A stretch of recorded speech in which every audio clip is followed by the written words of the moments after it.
For today's video, I will be sharing how I grow mustards in containers. Note that this is based on my experience, so you might disagree at some point. Now, mustards are leafy greens, and some farmers count them as crucifers. And I generally start seedlings at cool months of the year, like in January to April, and they are ready to harvest about a month from sowing. For starting okra seeds, I do recommend getting seedling trays and making your own seedling mix. If you cannot make your own, I will put a link into the description if you want to buy. We need our substrate or medium to be as soft and well draining as possible, because like okras, mustards have the smallest seeds. So if we put them into a clay type of soil, they will have a hard time germinating. After sowing our seeds, again, spray with water to trigger germination. And once they germinate 4 days after sowing, I do recommend putting them in sunlight to avoid leggy and tall seedlings. When the seedling already has 4 leaves and about an inch, I do recommend transplanting them into their individual pots or permanent containers.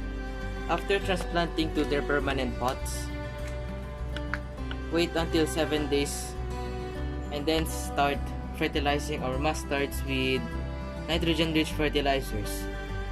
Unlike solanaceous crops like tomatoes, chilies, and okras, they do not flower.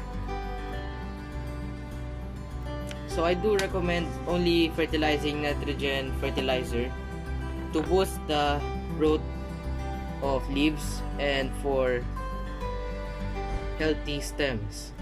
I use organic fertilizers such as fermented plant juice, fish amino acid, bokashi compost, or aerobic compost to fertilize my mustards. I've also tried coffee grounds and rice wash. So fertilize our mustards every week. Do it 1 to 2 times a week for rapid growth. If our mustards had pale or yellowish leaves, I do recommend fertilizing fermented fruit juice. It is rich in potassium and phosphorus.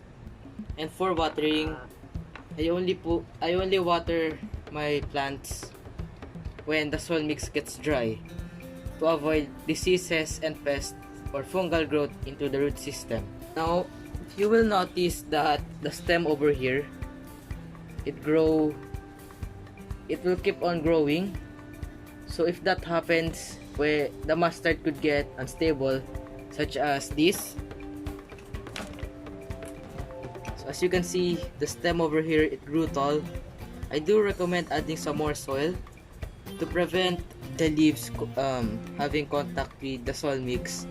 And also, since it's rainy season in my area, I put in mulch to prevent the soil mix splashing into the leaves every time we get to experience heavy rains. Aside from that, it will also prevent weeds from sprouting. So for this demonstration, I've used coconut chunks. If you want to buy this, I will put a link in the description below. You can also make use of dried leaves and sphagnum moss, any organic debris that is safe. I actually rarely experience pests to my mustards, but after my cauliflower got infected with cabbage worms, it killed majority of my mustards. So this is the new batch, and this is the batch from the past year that survived from those attacks. So to prevent pests, I spray effective microorganism 5. It is an organic and safe to use repellent. It repels pests because of the strong aroma, and it has microorganisms that will help the plant establish a good immune system to prevent most diseases. So I will put a link in the description below if you want to buy. But if you cannot access to one, you can just mix in 1 spoon of neem oil or vegetable oil into a liter of water. And since oil and water don't mix, add in dishwashing liquid or Cassiel soap into the mixture. Oil, it tends to burn leaves, so only spray in mornings and afternoons. Same as EM5. Spray it at cool weathers. I hope you have enjoyed. If you find this video informative, consider sharing it to your friends and hitting the like button. If you have comments, suggestions, or thoughts, leave it in the comment section. If you want to support my channel, subscribe. This is Seth Cassiel, signing out.